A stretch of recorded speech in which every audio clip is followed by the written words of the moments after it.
Part wise बनाने पड़ रहे हैं आपके लिए, अदरवाइज वीडियो 40-50 मिनट की हो जाती, बट आप लोग देखते सिर्फ 2 मिनट 4 मिनट हैं 6 मिनट हैं, फिर वीडियो डाउन हो जाती है यूट्यूब पे। इस वजह से हमें कई पार्ट बनाने पड़ते हैं, नहीं तो हम एक पार्ट में कई सारे क्वेश्चन आपके करवा सकते थे। तो यहाँ पे क्लास 8 है एंड लास्ट में एक क्वेश्चन बोनस जैसा हमने आपके लिए रखा है, जो कि प्रीवियस पार्ट से भी हो सकता है। उसका आंसर आप लोगों को कमेंट बॉक्स में जरूर करना है, जिसका आंसर सही होगा उसमें हम लाइक और रिप्लाई जरूर करेंगे। क्वेश्चन है यहाँ पे, which electrical quantity is directly proportional to the eddy current, कौन सी विद्युत मात्रा जो है सीधे भंवर धारा के समानुपाती होती है। तो भंवर धारा के जो समानुपाती होती है वो होती है आपकी फ्रीक्वेंसी यानी कि आवृत्ति। एक फार्मूला होता है एडी करंट का, इसे आप लोग याद कर लीजिए। बाकी एडी करंट हमने आपको बताया था। एक अगर हम यहाँ पे ट्रांसफार्मर की बात करें, मान लीजिए इस तरह से कोर होता है ना ट्रांसफार्मर का, यहाँ पे आपकी प्राइमरी कॉइल होती है, इधर आपकी सेकेंडरी कॉइल होती है, ठीक है। यहाँ से फ्लक्स जाता है, इधर भी आपका फ्लक्स जो इसको काटता है, इसमें भी धाराएं प्रवाहित होती हैं, उसे हम लोग भंवर धारा कहते हैं।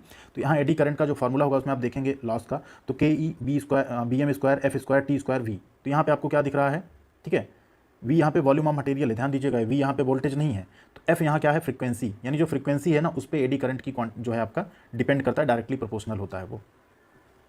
अगला क्वेश्चन है, which is the cause for changing the permeability. Permeability हमने पीछे बात की थी। परमेबिलिटी क्या है, जैसे इलेक्ट्रिसिटी में कंडक्टिविटी होती है, ऐसे मैग्नेट के केस में परमेबिलिटी होती है, ठीक है। तो यहाँ पे परमेबिलिटी परिवर्तित होने का कारण क्या हो सकता है, तो कारण एक ही होगा, यहाँ पे क्या होगा आपका फ्लक्स डेंसिटी। क्यों होगा फ्लक्स डेंसिटी, ध्यान दीजिए, म्यू इक्वल होता है B/H, ठीक है। तो यहाँ पे फ्लक्स डेंसिटी जो है ये आपका एक रीजन बनता है परमेबिलिटी को चेंज करने का। यहाँ भी देख सकते हैं आपका एक ग्राफ होता है ना परमेबिलिटी, यहाँ आपको दिख रहा है ना मैग्नेटिक फ्लक्स डेंसिटी, ठीक है। तो यही फ्लक्स डेंसिटी है जिस पे आपकी परमेबिलिटी क्या हो सकती है, परिवर्तित हो सकती है, या मैग्नेटाइजिंग फोर्स भी हो सकता है। बट यहाँ पे फिलहाल के लिए अभी ऑप्शन आपको क्या मिल रहा है, फ्लक्स डेंसिटी। अगला क्वेश्चन है यहाँ पे, which type of capacitor used for space electronics, किस प्रकार का संधारित्र जो है अंतरिक्ष इलेक्ट्रॉनिक्स के लिए उपयोग किया जाता है। तो वो है आपका यहाँ पे 4 ऑप्शन आपको मिलेंगे, plastic film type, ceramic disc type, electrolytic aluminium type या इलेक्ट्रोलाइटिक टैंटलम टाइप। तो जो इलेक्ट्रोलाइटिक टैंटलम टाइप है ये आपका जो अंतरिक्ष स्पेस इलेक्ट्रॉनिक्स होता है उसमें उपयोग किया जाता है। इसके पीछे एक रीज़न भी है इसको उपयोग करने का, इसका जो एनोड होता है ना वो टैंटलम मटेरियल का एक बना होता है, इसीलिए इसका नाम भी इसी तरह पड़ा है। और ये ना बहुत कॉम्पैक्ट होते हैं, मतलब बहुत हाई कैपेसिटी का आपको जो संधारित्र है मिल जाएगा, बहुत छोटे साइज में, ठीक है। स्मॉल साइज में आपको हाई कैपेसिटेंस का संधारित्र मिल जाएगा, इसीलिए इलेक्ट्रोलाइटिक टैंटलम टाइप के जो संधारित्र हैं या कंडक्टर हैं, कैपेसिटर हैं सॉरी, वो आपके अंतरिक्ष इलेक्ट्रॉनिक्स में प्रयोग किए जाते हैं। अगला क्वेश्चन है, what the effect of electrolytic capacitor if open circuit fault occurs. Electrolytic संधारित्र का प्रभाव क्या होगा अगर खुला परिपथ दोष है। देखिए अगर खुला परिपथ दोष है तो संधारित्र अगर तब भी काम कर रहा है तो फिर तो संधारित्र वेस्ट है, ठीक है।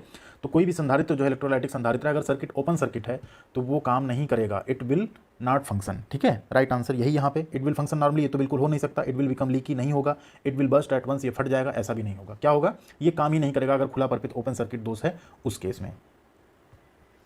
अगला क्वेश्चन है 30 नंबर, what will be the change in value of capacitance if the distance of the plates are decrease in the capacitor. देखिए पीछे भी बात हुई थी, अगर हम कैपेसिटर के बीच की जो दूरी d है इसे हम क्या करें, कम कर दें, ठीक है। तो C इक्वल टू क्या होता है आपका साइलेंट जीरो, हमने फार्मूला बताया था ना A/D। तो ये D हम जितना करेंगे इन्वर्सली प्रोपोर्शनल ना, D जितना कम होता जाएगा उतना आपका कैपेसिटेंस जो C है क्या होगा, बढ़ेगा। और A को अगर हम कम करेंगे तो घटेगा, लेकिन A को अगर हम बढ़ाएंगे तब भी बढ़ेगा, मतलब A को बढ़ाने से बढ़ेगा, D को घटाने से बढ़ेगा, ठीक। या A को घटाने से घटेगा और D को बढ़ाने से घटेगा, मतलब जस्ट उल्टा उल्टा, ठीक है। जिससे डायरेक्टली प्रोपोर्शनल उसके साथ बढ़ेगा उसी के साथ घटेगा, जिससे इन्वर्सली प्रोपोर्शनल उसका उल्टा होता है। तो अगर इसे हम कम करेंगे तो क्या हो जाएगा, आपका कैपेसिटेंस इंक्रीज हो जाएगा। अगला क्वेश्चन है, which property of magnet is illustrated. यहाँ पे चुंबक की कौन सी विशेषता दर्शाई गई है। देखिए चुंबक को ना एक धागे से बांध के ऐसे लटकाया गया है, तो हम सबको पता है चुंबक जो होता है उसमें एक नॉर्थ पोल होता है, एक साउथ पोल होता है। अगर आप धागे से ऐसे बांध के लटकाएंगे तो उसका एक सिरा नॉर्थ की तरफ, एक सिरा साउथ की तरफ रहेगा हमेशा। आप लोगों ने शायद बचपन में इसका ट्राई भी किया होगा, एक्सपेरिमेंट किया होगा। तो इसे हम लोग उसकी डायरेक्टिव प्रॉपर्टी कहते हैं। क्या कहते हैं, डायरेक्टिव प्रॉपर्टी, डायरेक्शन अपने आप जो है धागे में आप बांध देते हैं तो चेंज कर लेता है। अगर आप उसे ऐसे हिला डुला फिर छोड़ देंगे, फिर से जाके उसी NS पे स्टेबल होगा, नॉर्थ और साउथ पोल पे स्टेबल होगा, कभी उत्तर पूर्व पश्चिम में नहीं रहेगा, ठीक है। अगला क्वेश्चन है, वही चीज़ पैरामैग्नेटिक सब्सटेंस। अब इसमें देखिए फिर से आ गया पैरामैग्नेटिक, यानी अनुचुंबकीय पदार्थ कौन सा है। तो अनुचुंबकीय में बात हुई थी, वहाँ पे अनुचुंबकीय में आपका क्या आएगा, हवा। अनुचुंबकीय में क्या आएगा आपका, हवा। एक चीज़ आप याद रखिएगा हमेशा, जहाँ पैरामैग्नेटिक आए वहाँ हवा, ये अपवाद भी आप चाहे मान लीजिए इसको, और जहाँ डाई मैग्नेटिक आए वहाँ पे पानी, ठीक है। ये दो याद रखिएगा, इनसे क्वेश्चन बहुत पूछता है। डाई मैग्नेटिक में पानी और लकड़ी एग्जाम्पल रहेगा, और पैरामैग्नेटिक में आपका हवा आ जाएगा एग्जाम्पल। बाकी पैरामैग्नेटिक में आप जाएंगे तो आपका तांबा भी है, एल्यूमिनियम है, मैग्नीज है, प्लेटिनम है, लेकिन ये एक आपका अपवाद थोड़ा सा देखने को मिलता है। अगला क्वेश्चन है 33 नंबर, which method of magnetisation is use to make commercial purpose permanent magnets. देखिए कॉमर्शियल पर्पज मतलब समझ रहे हैं कॉमर्शियली उसका हम यूज करें फिर। तो चुंबकीकरण की कौन सी विधि जिसका उपयोग हम वाणिज्यिक उद्देश्य है तो अस्थायी चुंबक बनाने के लिए करते हैं, अस्थायी चुंबक बन जाएगा टेम्प्रोरी नहीं, तो वो होती है आपकी इंडक्शन मेथड। प्रेरण विधि से हम लोग बनाते हैं चुंबक, जो बड़े बड़े मोटर्स और सब में चुंबक लगे होते हैं वो इसी विधि से बनाए जाते हैं। बाकी single touch, double touch, divided touch ये भी मेथड्स हैं, लेकिन ये अस्थायी चुंबक और इस तरह से कॉमर्शियली बनाने के लिए इनका प्रयोग नहीं किया जाता है। राइट आंसर क्या है आपका? इंडक्शन मेथड या प्रेरण विधि से बनाए गए मैग्नेट्स। अगला क्वेश्चन है 34 number, what the effect of inductance if the distance between the turns increases. यदि घुमावों के बीच की दूरी बढ़ती है तो प्रेरण का प्रभाव क्या होता है? तो अगर घुमावों के बीच की दूरी बढ़ेगी तो प्रेरण आपका इंक्रीज होगा। ध्यान दीजिए यहाँ ये नहीं कह रहा, जैसे मान लीजिए आप यहाँ पे एक तरह से, अगर हम यहाँ पे अभी बनाएं आपका इस तरह से आपकी दो कॉइल्स हो जाएं, ठीक है, यहाँ आपने इस तरह किया एंड यहाँ आपने इस तरह किया, ठीक है। ये नहीं कह रहा कि आप क्या करें, नंबर ऑफ टर्न जो है सेम हो, लेकिन इनके बीच की अगर आप डिस्टेंस को बढ़ा दे रहे हैं तो क्या होता है, तो उस केस में आपका जो प्रेरण है उसका प्रभाव बढ़ जाता है, इंडक्टेंस का प्रभाव बढ़ जाता है। अच्छा क्यों बढ़ता होगा? जैसे हमने ऐसे फिगर भी बनाया, अब सिर्फ बढ़ जाता है, अगर आप सुनेंगे तो आपको लगेगा क्यों बढ़ता होगा। तो जैसे आप इनके बीच की क्या करें, टर्न उतने लेकिन दूरी बढ़ा दे रहे हैं तो ज़्यादा फ्लक्स करते हैं, ज़्यादा फ्लक्स कटने के केस में उसका जो इंडक्टेंस है वो भी बढ़ जाता है, ठीक है। अगला क्वेश्चन है यहाँ पे 35 number, what the function of dielectric insulator in capacitor. एक संधारित्र कैपेसिटर में पराविद्युत कुचालक का काम क्या होता है? तो बीच में डाइलेक्ट्रिक होता है, दोनों तरफ आपकी कंडक्टिव प्लेट होती हैं, ठीक है। तो उसका काम क्या होता है? तो उसका काम होता है इनके बीच में धारा के प्रवाह को रोकना। क्या करना? इनके बीच में धारा के प्रवाह को रोकना।